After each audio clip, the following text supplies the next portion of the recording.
जय श्री राम, नमस्कार। कर्मा कनेक्शंस में स्वागत है दोस्तों, आज का एक इम्पोर्टेंट वीडियो आपके समक्ष लेकर आया हूँ।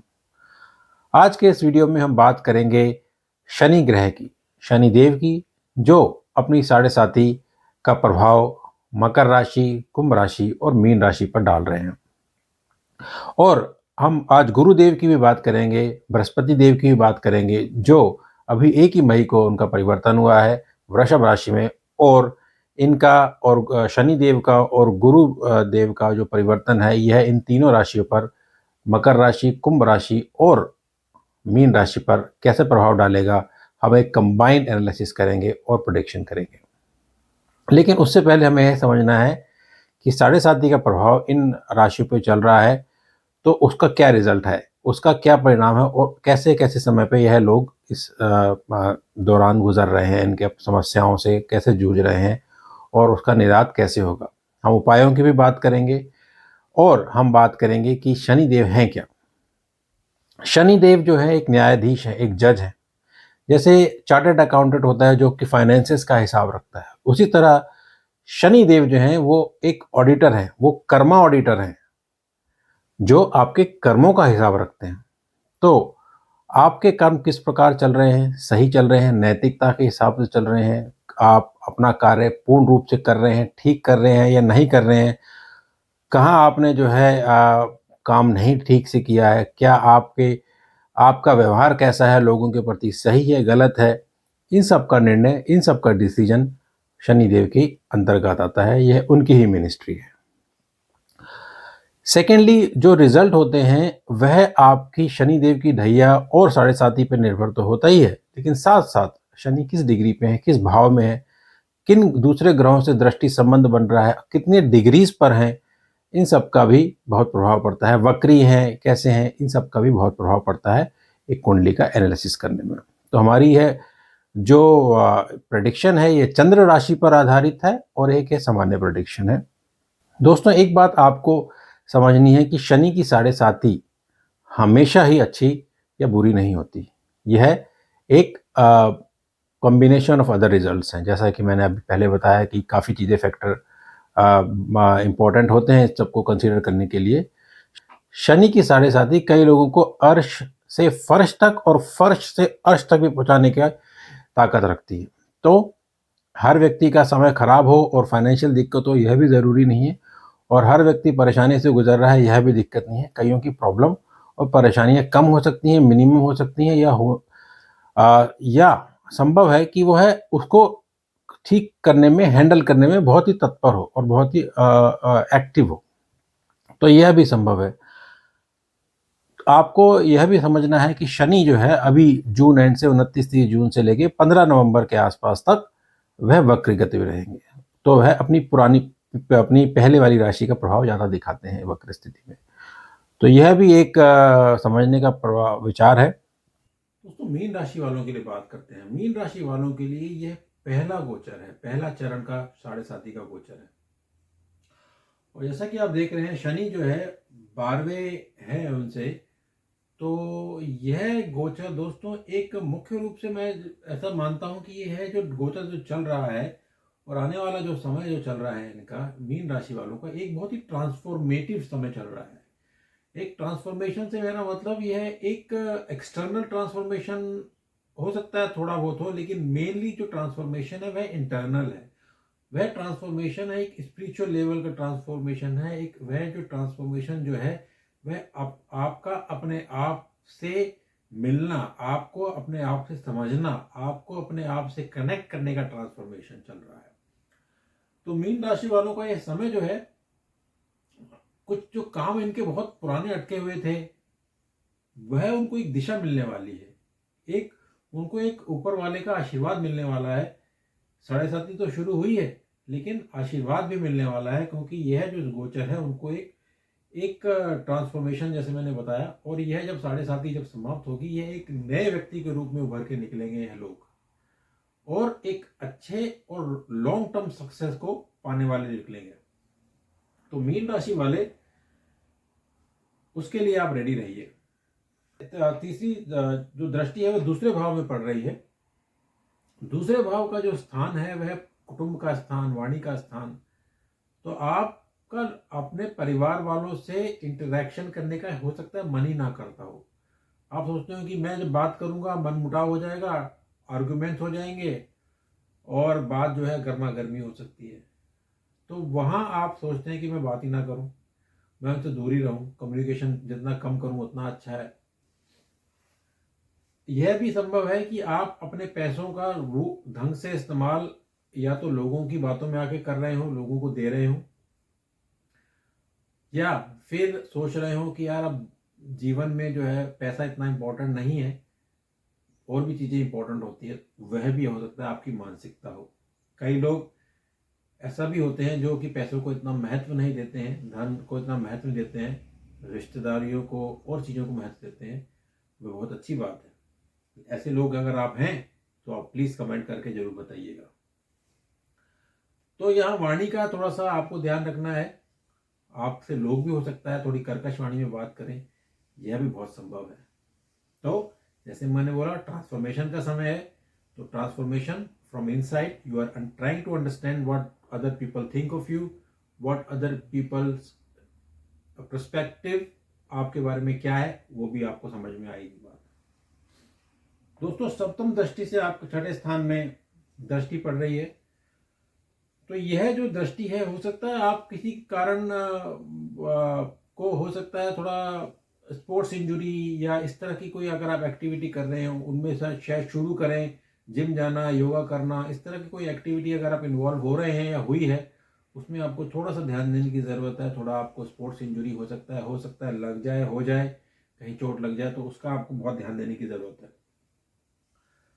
आपको थोड़ा सा ऐसा भी समय आ सकता है कुछ समय में कि आपको ऐसा लगे कि मुझे थोड़ा सा लोन लेने की आवश्यकता पड़े, तो कहीं से आपको लोन लेने के लिए भी आ, आपके एटमॉस्फेयर बनेगा, आपका वातावरण बनेगा। हो सकता है आपको लोन लेना पड़े, जरूरी नहीं है कोई डॉक्यूमेंटेड लोन हो सकता है किसी दोस्ती यारी में भाई बहनों से, इस तरह से भी कोई लोन हो सकता है आप ले सकें। तो यह भी बहुत बड़ी संभावना नजर आ रही है। दोस्तों, दशम दृष्टि जो है वो आपके भाग्य स्थान में पड़ रही है। यह स्थान भाग्य स्थान के साथ साथ यह स्थान धर्म का स्थान भी है, यह स्थान देव दर्शनों का स्थान भी है, यह स्थान जो है आपकी धार्मिक यात्राओं का स्थान भी है। और यहाँ गुरु की भी सप्तम दृष्टि पड़ रही है, जैसा आप देख रहे हैं। तो जैसा कि मैंने कहा, जैसे ट्रांसफॉर्मेशन का समय है, तो ट्रांसफॉर्मेशन हमारा आध्यात्मिक रूप से transformation, internal transformation, yoga, meditation, ध्यान में जाना, भक्ति भाव में जाना, एक स्पिरिचुअल लेवल पे जाना, इस धरा से आप ऊपर के लेवल से कनेक्ट करना, ऐसी आपकी स्थिति होगी, ऐसा आपका मन करेगा। आध्यात्मिक किताबों में, आध्यात्मिक पढ़ने में, आध्यात्मिक इंटरेस्ट जागने में आपका मन करेगा। लोगों से मिलने में, कुछ ज्ञान हासिल कर लूं, कुछ चीज नई सीख लूं, ग्रंथों को पढ़ूं, ऐसी आपकी रुचि बनेगी। तो यह सब आपके समय चल रहा है दोस्तों, और इसमें आप सक्सेस भी पाएंगे, इसमें आप समझेंगे भी चीज़ों को और आगे भी बढ़ेंगे, क्योंकि आपका जो मन है वह बहुत ही ऊपरी मन नहीं है पढ़ने का, समझने का, करने का। यह आपका अंदर से मन है, और जब आप उसको करेंगे, उसको चीज़ों को आत्मसात कर लेंगे, समझ लेंगे, पढ़ेंगे, आपका काम बनेंगे और आपको अच्छा फील होगा। आपकी जो दशम दृष्टि यहाँ आ गई है, तो यह आपके लिए ओवरऑल जो है अच्छा समय है वैसे। और गुरु की सप्तम दृष्टि पड़ रही है, तो आपके भाग्य को बूस्ट मिलेगी। आप कोई नया काम शुरू कर रहे हैं, आप किसी व्यवसाय में हैं, बिजनेस में हैं, तो आपको उसमें अच्छी सक्सेस मिल सकती है। और आपको जॉब भी कहीं इम्प्रूवमेंट है या प्रमोशन है, वह भी आपके चांसेस नजर आ रहे हैं। गुरु जो है आपके दशम स्थान का मालिक है। अब गुरु की बात करें मुख्य रूप से, तो अब गुरु की जो पंचम दृष्टि है आपके सप्तम स्थान में पड़ रही है दोस्तों। जिन लोगों की शादी नहीं हो पा रही है, जो लोग रिलेशनशिप में हैं और शादी करना चाह रहे हैं, तो उनके लिए बहुत अच्छा समय आ रहा है। आप शादी के लिए अपना वर या वधू ढूंढ सकते हैं, कोई पार्टनरशिप ढूंढ सकते हैं, कोई पार्टनर ढूंढ सकते हैं और आगे बढ़ सकते हैं। जो घर वालों से बात करने में हिचकिचा रहे हैं कि मैं अपने रिलेशनशिप की बात कैसे करूं शादी के लिए, तो यह समय अच्छा है, बात कीजिए। हो सकता है आपके लिए रास्ते खुले, आपके सपोर्ट मिले आपको लोगों का, तो वह संभव है। थोड़ा फ्लेक्सिबल अप्रोच रखनी है जीवन में, ताकि आप जो अपॉर्चुनिटी लें विवाह से संबंधित, वह दूर न चली जाए, वह आपके हाथ से ना निकल जाए। तो आपको थोड़ा सा अपनी फ्लेक्सिबल अप्रोच रखनी है, और आपके काम इसमें शादी ब्याह के मामले में आपके काम पूरे हो सकते हैं। कोई आपके स्टैंडर्ड अगर हाई हैं, या आपको लगता है कि मैं को इसी तरह की लड़की चाहिए या मुझे इसी तरह का लड़का चाहिए, तो वह आपके लिए बहुत ही टफ डिसीजन हो जाएगा आगे बढ़ने के लिए। तो जैसा मैंने कहा, फ्लेक्सिबल अप्रोच रखेंगे तो आपके लिए विकल्प और रास्ते दोनों खुलेंगे। गुरु की सप्तम दृष्टि की हम विचार कर चुके हैं, बात कर चुके हैं। गुरु की जो नवम दृष्टि है आपके आय स्थान में पड़ रही है, तो मुख्य डेफिनेटली, जैसे भाग्य भी साथ दे रहा है, आपकी आय की वृद्धि भी निश्चित रूप से होनी चाहिए, और हो रही होगी। कई लोगों को नए आय के साधन भी मिल रहे होंगे। पहले एक काम जॉब करते थे, हो सकता है कोई छोटा मोटा शुरू किया हो, उसमें थोड़े बहुत पैसे आने लग गए हों, यह भी संभव है। तो अपॉर्चुनिटीज बढ़ेंगी, रास्ते मिलेंगे, काम बनेंगे, पैसे के लिए आय इनकम बढ़ेगी, तो यह सब काम होने वाले हैं दोस्तों आपके लिए। तो विशेष रूप से आपको मैं बताना चाहता हूं कि यह जो चल रहा है समय, एक ट्रांजिशन का समय है। तो इसको आप जैसा दिन आता है वैसा लीजिए और आगे बढ़िए, और आपके लिए समय अच्छा जाएगा। ये मेरी शुभकामनाएं हैं। शनि न्याय कारक हैं, शनि न्याय प्रिय हैं। अगर आप सही काम करते जा रहे हैं, सही निर्णय लेते जा रहे हैं, तो दुख परेशानियां कष्ट भी आपके आने से पहले ही डाइवर्ट हो जाएंगे, जो कि आपके पास आएंगे ही नहीं। जो आने हैं वो तो आएंगे ही, लेकिन खुद मोल लेने वाले नहीं आएंगे। दोस्तों, अब कुछ बात करते हैं शनि के उपायों की। बहुत ही महत्वपूर्ण उपाय हैं। अगर आप इनमें से कोई भी उपाय करेंगे तो डेफिनेटली इसमें से आपको लाभ मिलेगा, और शनिदेव की आप पर कृपा बनी रहेगी। तो जिन पर शनि की 7.5 चल रही हो या ढैया चल रही हो, दोनों में ही यह उपाय कर सकते हैं। सबसे इम्पोर्टेंट बात, मैंने अपने पहले वीडियो में भी कहा कि हनुमान जी की पूजा करना है, हनुमान जी को नीले फूल अर्पण करने हैं। नीले फूल अर्पण आप उनके चरणों में कर सकते हैं, या नीले फूल की माला बना के भी उनको हनुमान जी को चढ़ा सकते हैं। भगवान श्री कृष्ण की श्याम वर्ण वाली जो प्रतिमा है, आप उनकी आराधना कीजिए, उनकी पूजा कीजिए। यह भी शनिदेव को प्रसन्न करने के लिए जरूरी है, यह भी लाभकारी रहती है। और शनिदेव की पूजा करना, उनको जैसे आपने सुना होगा बहुत लोगों से, और पढ़ा भी होगा, और मंदिरों में भी बताते हैं, शनिदेव के लिए सरसों के तेल का दिया जलाना, काले तिल और उनके काली वस्तुओं का दान करना, यह भी शनिदेव के उपायों में से एक है। लेकिन दोस्तों, ऐसे उपाय आप कोई भी उपाय कर सकते हैं। आपको एक और उपाय बहुत ज़रूरी करना है। जो डेली रूटीन में जो ऑफिस गोअर्स हैं, जो डेली काम करते हैं, उनको अपने जो जूते और चप्पल हैं वह फटे हुए नहीं पहनने हैं। यह भी बहुत इंपॉर्टेंट है। जुराब फटी हुई नहीं पहननी है, जूते चप्पल फटे हुए नहीं पहनने हैं। तो यह आप अच्छे जूते पहने, कोई कपड़े फटे हुए ना पहने, यह इंपॉर्टेंट है। हो सकता है आप कपड़ों का दान करें तो वह अच्छी बात है। शूज आपके एकदम बढ़िया होने चाहिए, सब साफ सुथरे होने चाहिए। आपको रूटीन की आवश्यकता है, यह भी शनि का उपाय है। आपको एक डिसिप्लिन की जरूरत है। आलस्य को त्याग के, लेजीनेस को त्याग के, अपने जीवन में जो आपने ठान रखा है काम मुझे करना है, वह जरूरी है। एक स्ट्रक्चर जरूरी है, एक नियम जरूरी है। आप सुबह उठ के टू डू लिस्ट बनाइए और आप वो काम कीजिए, वीकली बनाइए, यह बहुत जरूरी है।